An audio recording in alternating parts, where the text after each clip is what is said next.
وہاں کرتے تھے. پن 71 نہیں 51 بنے گا. 71 نہیں 51. کیوں؟ اگر 51 کو بنا دیا گیا تو کم از کم 80-90 لاکھ مسلمان اجڑ جائے گا، برباد ہو جائے گا. وہ یہ چاہتے تھے کہ مسلمان کو برباد کر دو. آسام میں جمعیت علماء وہ جماعت تھی. ہم گئے سپریم کورٹ میں، ہم نے کہا کہ جب اس زمانے کی حکومتیں متحد ہیں یہ کیسے ہو سکتا ہے؟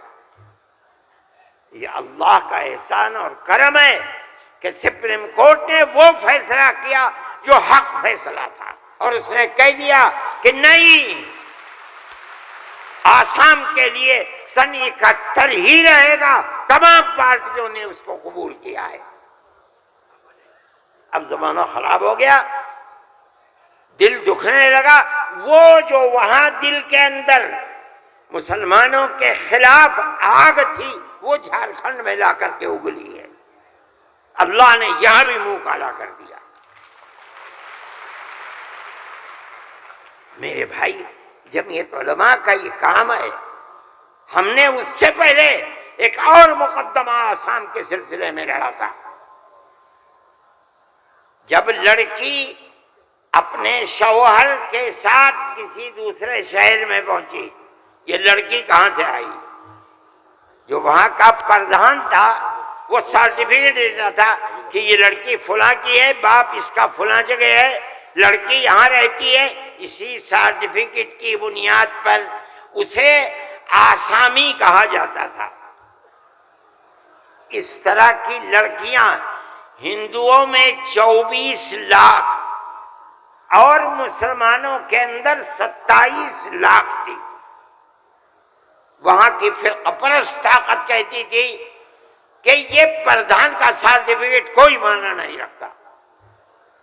تنہا جمعیت علماء تھی. ہم گئے سپریم کورٹ میں، اور جو بڑے سے بڑا وکیل جو ایک پیشی میں 15 لاکھ روپیہ لیتا تھا، اور اتفاق سے جو چیف جسٹس تھا وہ بھی آسامی ہی کا تھا سپریم کورٹ کا. مجھے تو بہت خطرہ تھا ان کا ہوگا کیا. 47 لاکھ عورتیں ہیں اور ان کے بچے اگر لگا لو 1.5 کروڑ، یہ کہاں جا کے بھیک مانگیں گے؟ نہ کوئی مکان خرید سکتے ہیں، نہ جائیداد خرید سکتے ہیں، نہ ان کے بچے پڑھ سکتے ہیں. یہ کیا کریں گے؟ اللہ کی قدرت کا کرشمہ ہے کہ اس کے اندر بھی جمعیت علماء کو ایسی کامیابی ہوئی کہ مسئلہ ختم ہو گیا. 47 لاکھ ہندو مسلمان جینے کا حق انہیں مل گیا. ایک چیز ہے، جمعیت علماء ہندو مسلم کی بات نہیں کرتی، ہمیں اس سے کوئی مطلب نہیں. جمعیت ہم علماء یہ کہتے ہیں مولانا ارشد مدنی، نعرہ تکبیر، مولانا ارشد مدنی قدم بڑھاؤ، جمعیت علماء ہند. ہم یہ کہتے ہیں ہم ہر ایک کے لیے کام کرتے ہیں. جمعیت علماء کا یہ کردار ہے. ابھی آپ کے سامنے بلڈوزر کی تحریک آئی، ہم نے یہ دیکھا کہ چیز دن بدن بڑھتی جا رہی ہے، اور اس آگ کے اندر یہ نہیں کہا جا سکتا کہ 100% مسلمان ہے، لیکن 95% مسلمانوں کے گھر گرائے جا رہے ہیں. سارے ہندوستان میں جمعیت علماء ہند سپریم کورٹ میں گئی اور ہم نے جا کر کے یہ بات رکھی. تحریک چلتی رہی. ہم نے یہ بات کہی کہ یہ کیسے ہو سکتا ہے جس گھر کو ماں باپ نے بنایا، اس گھر کے اندر ایک لڑکے نے کوئی کام ایسا کر دیا کہ جو کام گورنمنٹ کے خلاف ہے، آپ کی سیاست کے خلاف ہے، آپ اس مکان کو بلڈوزر چلا کر گرا دیں. وہ ماں باپ کہاں جائیں گے بوڑھے؟ اس کی بیوی بچے کہاں جائیں گے؟ اس کی بہن بھائی کہاں جائیں گی؟ اس کی اولاد کہاں جائے گی؟ بھئی آپ اس کو پکڑ کر کے جیل میں ڈالیے، یہ اپنی زندگی کو صاف دکھلانے کے لیے مقدمہ لڑے گا، آپ اس کے گھر کو کیسے گرا سکتے ہیں؟ مگر یہ بات کسی کی سمجھ میں نہیں آتی تھی۔ ہم اللہ کا شکر ادا کرتے ہیں کہ ہماری اس آواز کو اللہ نے قبول فرمایا، اور اس طرح قبول فرمایا کہ اب کون مائی کا لال ہے، ذرا گھر کا توڑ کے تو دکھلائے۔ نعرہ تکبیر، جمعیت علماء ہند، مولانا ارشد مدنی۔ میرے بھائی، یہ فیصلہ دینے والے مسلمان نہیں تھے، مدرسے کے پڑھے ہوئے نہیں تھے، یہ وکیل جو سپریم کورٹ سے لڑ رہے تھے مدرسوں کے پڑھے ہوئے نہیں تھے، ہندو تھے۔ اس کا مطلب ہے کہ ملک کے اندر آج بھی لاکھوں نہیں کروڑوں ہندو ہیں جو مذہب سے اوپر اٹھ کر دکھ سکھ میں ایک دوسرے کے ساتھ شریک رہنا چاہتے ہیں۔ ہم اپنی 1400 سالہ اسی تاریخ کو زندہ کرنا چاہتے ہیں، زندہ رکھنا چاہتے ہیں۔ جمعیت علماء اس کے لیے کھڑی ہوئی ہے۔ ہم ہر جگہ جاتے ہیں، اس کو نہیں دیکھتے کہ کون ابو حنیفہ کا ماننے والا ہے، کون آدمی اہل حدیث ہے، کون غیر مقلد ہے، کون جماعت اسلامیہ، کون ہندو ہے، کون مسلمان ہے، ہم نہیں دیکھتے۔ اگر ظلم و تشدد ہو رہا ہے ہم وہاں جاتے ہیں۔ سیلاب آیا کیرلا کے اندر، ہم پہنچے، ہم نے مکانات 2 کروڑ روپیہ خرچ کیا، مکانات کی تعمیر کرائی، مکانات کو بنوایا۔ مسلمانوں کے مکانات بھی تھے، ہندوؤں کے مکانات بھی تھے، عیسائیوں کے مکانات بھی تھے، جاؤ جا کر کے دیکھو۔ ہم نہیں کرتے یہ کام۔ بنگال کے اندر سیلاب آیا، لاکھوں آدمی اجڑ گئے، ہم نے وہاں کیمپ لگائے، ایک ایک کیمپ میں 2700 صبح 2700 دوپہر میں کھانا کھاتے تھے۔ کوئی تمیز نہیں کون ہندو ہے کون مسلمان، جو مصیبت کا شکار ہے آئے ہمارے دسترخوان کے اوپر کھانا کھائے، یہ ہمارا کردار ہے۔ میرے بھائی، ان تمام چیزوں کو سمجھنا چاہیے۔ یہ مجھے آج حیرت ہوتی ہے، وزیر اعظم کا خطاب سن کر مجھے حیرت ہوئی۔ ایسا لگتا ہے کہ جسے پڑھ لکھ کر کے نہیں خواہ بخواہ بول دیے۔ چیف منسٹر کے خطاب کو آج میں نے سنا، میں نہیں سنتا ہوں زیادہ، مجھے فرصت ہی نہیں ملتی پڑھنے پڑھانے سے، میں کہاں سے سنوں گا؟ جو خطاب ان کے جھارکھنڈ میں ہوئی ہے، مجھے حیرت ہوئی، مگر زیادہ حیرت نہیں ہوئی اس لیے کہ وہ زخم خوردہ ہیں۔ سپریم کورٹ کے فیصلے نے ان کے مزاج کے اندر گڑبڑی پیدا کر دی ہے، اس لیے وہ ایسی بات کہتے ہیں۔ سب لوگ اسی ملک کے رہنے والے ہیں، جو اس ملک کا ہے اس کو مکمل اختیار ہے۔ دستور ہماری بنیاد ہے، ہم اس دستور کو زندہ رکھنا چاہتے ہیں۔ اگر کوئی اس دستور کے خلاف جائے گا، ہم کورٹ میں گئے، بار بار گئے، ہمیں سپریم کورٹ سے پورا حق ملا ہے، ہم اللہ کا شکر ادا کرتے ہیں۔ ہمیں حق دینے والے مسلمان نہیں ہیں۔ 100% سپریم کورٹ کے جج جہاں ہمارے فیصلے گئے وہ ہندو تھے، ہندوؤں نے فیصلے کیے ہیں۔ اس کا مطلب ہے کہ ہمارے ملک کے اندر آج بھی 2 4 نہیں، لاکھ 10 لاکھ بے شمار لوگ ہیں کہ جو ہندو مسلم مذہب سے اوپر اٹھ کر ایک دوسرے کے ساتھ پیار و محبت کا معاملہ رکھنا چاہتے ہیں، اور جو طاقتیں ملک کے اندر نفرت کو پیدا کر رہی ہیں، ملک کے اندر ایک بہت بڑا طبقہ ہے جو اس نفرت کی سیاست کو ملک کی تباہی کا سبب سمجھتا ہے۔ جمعیت علماء کی یہ تحریک ہے، ہم اسی لیے آپ کے پاس آئے۔ ہم وقف بل کو ایک مذہبی مسئلہ سمجھتے ہیں، آپ اس بات کو سمجھیے۔ لوگ نہیں کہتے، میں تو سچ بات کہہ دیتا ہوں، آپ کے اس صوبے کی حکومت وہ بیساکھی ہے جس کے اوپر مرکزی حکومت ٹکی ہوئی ہے، یہ بھی اس کے اندر شریک ہے۔ وہ کہتے ہیں کہ ہم مسلمانوں کو کوئی تکلیف نہیں پہنچنے دیں گے۔ میں نے جو بات کہی ہے اسی لیے کہ یہ آواز ان تک پہنچے کہ وقف کو زندہ رکھنا یہ ہمارا مذہبی فریضہ ہے، ہمارا مذہب ہے وقف۔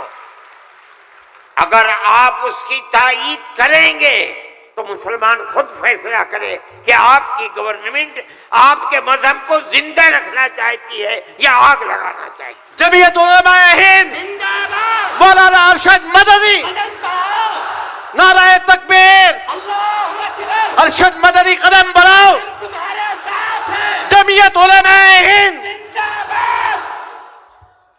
میرے بھائی، تیسرا مسئلہ مدرسوں کا مسئلہ ہے۔ مدرسے دو طرح کے ہیں، ایک وہ مدرسے ہیں جو گورنمنٹ سے امداد لیتے ہیں، ایک وہ مدرسے ہیں جو گورنمنٹ سے ایک پیسہ بھی نہیں لیتے۔ ہم پہلے سے کہتے تھے، لوگوں سے بلاتے تھے کہ پیسہ مت لو۔ یہ ہو نہیں سکتا کہ گورنمنٹ دے اور تم سے لینا، یہ نہیں ہو سکتا۔ آج سے تقریباً 15-20 سال پہلے دلی کے اندر ایک میٹنگ بلائی، بہار کے لوگ بھی اس وقت گورنمنٹ میں تھے، یہ بھی تھے، اور وہ یہ تھی کہ مدرسے والوں کو ہم پیسہ دیں گے۔ سب نے منع کر دیا کہ ہم نہیں جائیں گے۔ میں نے یہ سوچا کہ مجھے جانا چاہیے، چنانچہ میں چلا گیا وہاں۔ انہوں نے مجھے اسٹیج پر بنا لیا، اس کے اندر بڑے بڑے وزراء بیٹھے ہوئے تھے، ارجن سنگھ بھی تھے اور دوسرے لوگ تھے۔ وہاں تقریر کرنے والوں نے تقریر کی مدرسوں کے خلاف، میں خاموش بیٹھا رہا۔ اس کے بعد مجھ کو کہا کہ آپ بولیں۔ میں بولے، میں نے ان سے کہا کہ آپ نہیں جانتے کہ مدرسوں کا کردار کیا ہے۔ میں آپ کو بتاتا ہوں، جب 1857 کے اندر لوگوں کا قتل عام ہو گیا تو اب ملک کی آزادی کے لیے جہاد کرنے والے مجاہد ہی ختم ہو گئے۔ جن لوگوں نے جہاد کیا تھا وہ جیل میں پکڑے گئے۔ جب عام معافی کا اعلان ہوا تو علماء نکلے اور سر جوڑ کر بیٹھے۔ 57 میں جہاد ہوا تھا، ٹھیک 9 سال کے بعد 1866 میں دارالعلوم کی بنیاد رکھی۔ کیوں؟ اب مجاہد زندہ نہیں رہے، دارالعلوم میں جنگ آزادی کے لیے مجاہدین کی فیکٹری بنانی تھی، وہ ہے دارالعلوم کے اوپر۔ مدارس اسلامیہ زندہ باد، جمعیت علماء ہند زندہ باد، نعرہ تکبیر، اللہ اکبر، مدارس اسلامیہ۔ اس فیکٹری سے بڑے بڑے ہزاروں مدرسے بن گئے۔ جہاں دنیا میں جائیے، نیو یارک میں چلے جائیے، واشنگٹن میں چلے جائیے، لندن میں چلے جائیے، ساؤتھ افریقہ میں چلے جائیے، اور ایشیا کے اندر تو جس ملک میں قدم رکھو یہیں کے فارغ ہیں یا یہاں کے فارغ ہونے والے کے شاگرد ہیں جنہوں نے مدرسے بنا رکھے ہیں۔ یہ مدرسے در حقیقت ملک کی آزادی کی ضمانت ہیں۔ ملک کے اندر حضرت شیخ الہند یہیں کے پیدا ہوئے جنہوں نے 4 سال مالٹا میں جیل کاٹی۔ مولانا مدنی یہیں سے پیدا ہوئے ہیں جنہوں نے 9 سال انگریز کی جیل کاٹی ہے۔ اور میں نے کہا میں کتنوں کا نام لوں آپ کے سامنے۔ یہ مدرسوں کی زندگی ہے اور یہ تاریخ ہے۔ آپ اس تاریخ کو بجھانا چاہتے ہیں، کہتے ہیں بالکل نہیں۔ انہوں نے کہا کہ ہم نہیں بجھانا۔ میں نے کہا کہ یہ ہو نہیں سکتا کہ آپ پیسہ دیں انہیں اور پھر ان کے نظام تعلیم اور نصاب تعلیم میں دخل نہ دیں۔ آواز آئی ہم وعدہ کرتے ہیں کہ نہیں دیں گے۔ میں نے کہا اچھا، میں آپ کو جھوٹا نہیں کہتا ہوں، مجھے یہ بتائیے کہ ابھی الیکشن میں 3 سال باقی ہیں، کیا آپ یہ ضمانت دے سکتے ہیں کہ 3 سال کے بعد جو الیکشن ہوگا اس الیکشن کے نتیجے میں کامیاب ہو کر آپ ہی اقتدار کی کرسی پر بیٹھیں گے؟ کہنے لگے نہیں دے سکتے۔ میں نے کہا تو آپ تو 3 سال کی ضمانت نہیں دیتے، اور میرے دل میں یہ ارمان ہے کہ اگر قیامت تک میں زندہ رہوں گا تو مدرسوں کو لے کے چلوں گا۔ میرا آپ سے کیسے ہو جائے گا؟ میری آپ سے اس میں مثالات نہیں ہو سکتی۔ آپ کو اسکول بنانے ہیں، آپ مجھے دیجئے، آپ اگر 50 اسکول کہیں گے میں 50 بنا دوں گا، لیکن آپ یہ چاہیں کہ مدرسے کو ختم کر کے اس کے اندر اسکول کا نصاب بن جائے، یا یہ مدرسے آپ سے پیسہ لے کر چلے، جمعیت علماء اسے گوارا نہیں کرے گی۔ میں نے ان سے کہا کہ مدرسے اور مسجد میں کوئی فرق نہیں ہے۔ کہنے لگے وہ کیسے؟ میں نے کہا اس لیے کہ اگر مسجد میں نماز پڑھی جاتی ہے، مدرسے میں نماز سکھلائی جاتی ہے۔ اگر مسجد میں نماز کے اندر قرآن پڑھا جاتا ہے، مدرسے کے اندر قرآن پڑھنا سکھلایا جاتا ہے۔ کیسے دونوں الگ ہو جائیں گے؟ یہ دونوں ایک دوسرے کے ساتھ ہیں۔ جیسے ہم مسجد اپنی خود بناتے ہیں، چاہے ایک چھپر ڈال کر کے بنائیں، اسی طرح ہم مدرسے میں بھی آپ سے کوئی مساعدت لینا ہم نہیں گوارا کرتے۔ اچھا، میں یہ کہہ کر کے بیٹھ گیا۔ صدیقی صاحب جن کو گورنمنٹ نے بنایا تھا اسکولوں کو ان کا اقلیتی کردار دینے کے لیے، وہ میرے برابر بیٹھے تھے، وہ بھی اس اجتماع کو بلانے والے تھے۔ اس کے بعد ایک اور صاحب کھڑے ہوئے میرے بعد، انہوں نے پہلے تو یہ کہا کہ مجھے بڑا افسوس ہے کہ آپ نے ارشد کے بعد مجھے بلا لیا، کچھ وقفے کے بعد بلاتے۔ انہوں نے تقریر، اور جیسے انہوں نے کہا، میں نے اس پر یہ کہا کہ میرے اندر یہ طاقت ہے، آپ جو فرمائیں گے میں اسے قبول کروں گا، خاموش، میں کوئی اس کی تردید نہیں کروں گا، اس لیے آپ فرمائیے۔ جیسے انہوں نے کہا کہ مدرسوں کا کردار کمزور ہو گیا، وہ تو مجمع جو صبح سے کھڑے ہو گئے، خبیث ہے، اتار دو، پھینک دو، نکال دو اس کو یہاں سے۔ جب آگ لگنے لگی تو میں نے صدیقی صاحب سے کہا، صدیقی صاحب میں تو جا رہا ہوں۔ صدیقی صاحب نے مجھے پکڑیا، بھائی خدا کے لیے بیٹھ جاؤ، یہ مجمع ہمارے قابو میں نہیں آئے گا۔ تو میں نے ان لوگوں سے کہا کہ بھائی کیا بات ہے، کیوں آخر لوگ گھبرا رہے؟ ایک بات ہے، آپ کی مرضی کے مطابق ہے آپ قبول کیجئے، نہ مرضی کے مطابق ہے آپ نہ قبول، لیکن اس اجلاس کے اندر یہاں کیوں شور بچاتے ہو؟ خیر وہ لوگ بیٹھ گئے۔ جب ہو گیا تو میں اٹھ کے بھاگ گیا۔ کانگریس گورنمنٹ کی جو بالکل آخری شخصیت تھی، انہوں نے کہا کہ بھائی سونیا جی صدر تھیں، انہوں نے کہا کہ آپ نے کیا کر دیا، میں پہلے منع کرتی تھی کہ اس مسئلے کو نہ چھوڑو، بند کر دو اس کو، جو مدرسہ بند ہو گیا۔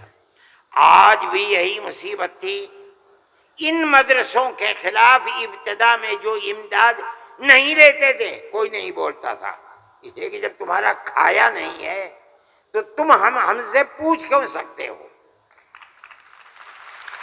جو تمہارا کھاتے ہیں ان سے جا کے کہو، انہوں نے کھایا ہے، اب تم ان کے حلق سے نکالو، ہم نے تو کبھی تم سے 2 پیسے بھی نہیں لیے۔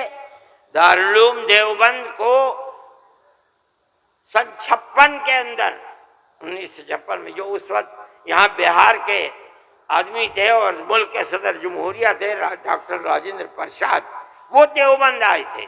انہوں نے دیوبند، حضرت رحمت اللہ علیہ زندہ تھے، حضرت مدنی، انہوں نے دارالعلوم کے لیے ایک لائبریری کے پیسے دارالعلوم کو دینے کا وعدہ کیا۔ جب وہ چلے گئے، اب شکریہ ادا کیا ان کا بہت، جب وہ چلے گئے تو ان کو خط لکھ کر بھیج دیا گیا کہ دارالعلوم دیوبند کے بنانے والوں کا یہ حکم ہے، یہ اصول ہے کہ کسی بھی مسلم یا غیر مسلم حکومت سے کبھی کوئی مدد نہیں دی جائے گی، اس لیے ہم آپ کا شکریہ کے ساتھ واپس کرتے ہیں۔ آج تک حکومتوں پر حکومتیں بدل گئیں، انگریز گورنمنٹ، پھر اس کے بعد ہندوستان کی، مگر اس کے اندر کوئی فرق نہیں پڑا ہے۔ لیکن اس کے بعد جنہوں نے لیا تھا گورنمنٹ سے، پھر اس کے بعد ان مدرسوں کے اندر بھی ہاتھ ڈالنا شروع کر دیا۔ جمعیت علماء اس سلسلے کے اندر کورٹ میں گئی، اگرچہ ان مدارس کے سلسلے میں کوئی فیصلہ ابھی تک نہیں آیا، لیکن ہم یہ سمجھتے ہیں کہ قانونی اور دستوری اعتبار سے جو گورنمنٹ سے کوئی چیز نہیں لیتے، پہلے لیا جاتا تھا چھٹیوں کے اندر گورنمنٹ سے، وہ قانون تھا کہ جو ٹکٹ طلبہ لے کے گھر جاتے تھے کنسیشن، اس میں پیسہ کم ہو جاتا تھا۔ جب گورنمنٹ کی نظریں بدلنی شروع ہوئی، دارالعلوم نے بند کر دیا، اس کو ہم نہیں لیتے۔ یہ بات ہم نے کہی، یہ اللہ کا بڑا احسان ہے کہ جو تبصرہ آیا، ابھی تک فیصلہ نہیں آیا، وہ تبصرہ بھی حق کے اندر ہے۔ انشاءاللہ جب گورنمنٹ سے کوئی تعلق ہی نہیں ہے اور دستور کی دفعات 25 اور 26 اقلیت کو یہ حق دیتی ہے کہ وہ اپنے اداروں کو قائم کر لے، کوئی رکاوٹ نہیں ہے، تو ہمارے مذہبی اداروں کے اوپر کیسے رکاوٹ ہو سکتی ہے؟ دستور کی یہ دفعات ہمارے لیے چین و سکون اور عزت و آبرو کے ساتھ ملک میں رہنے کا ہمیں حق دیتی ہے۔ ہم یہ سمجھتے ہیں کہ مستقبل کے اندر بھی انشاءاللہ ہم اپنے ان پروگراموں کے اندر کامیاب رہیں گے۔ میرے بھائی، فلسطین کا مسئلہ ہے، دیکھیے جب یہ مسئلہ ہوا اسی دن ہماری گورنمنٹ نے ایک بات کہی کہ یہ دہشت گردی ہے، فلسطینیوں نے حملہ کیا اسرائیل کے اوپر۔ میں نے کہا یہ بھی گورنمنٹ جانتی نہیں ہے۔ جب میں نے اگلے ہی دن بیان دیا کہ یہ غلط ہے، اسرائیل کو بنانے والوں نے بنایا تھا، بیت المقدس اسرائیل سے باہر تھا، فلسطین آزاد تھا۔ اسرائیل نے امریکہ کی مدد سے اور یورپ کی مدد سے بیت المقدس کو، فلسطین کو، تمام فلسطین کے اوپر زبردستی حملہ کر کے فلسطینیوں کو غلام بنایا اور اپنے اندر داخل کر لیا۔ پھر یہی نہیں، 2-4 سال کے بعد حملہ کیا شام کے اوپر، اور گولان کی جو پہاڑیاں تھیں ان کو اپنے قبضے میں لے لیا۔ جب اسرائیل بنا، نہ فلسطین، نہ بیت المقدس، نہ گولان کی پہاڑیاں، کوئی چیز فلسطین میں نہیں تھی۔ اب فلسطینی اٹھے اپنی آزادی کے لیے۔ اگر تم ان کو دہشت گرد کہتے ہو تو میں کہتا ہوں گاندھی جی بھی دہشت گرد تھے، جمعیت علماء ہند، مولانا ارشد مدنی، نعرہ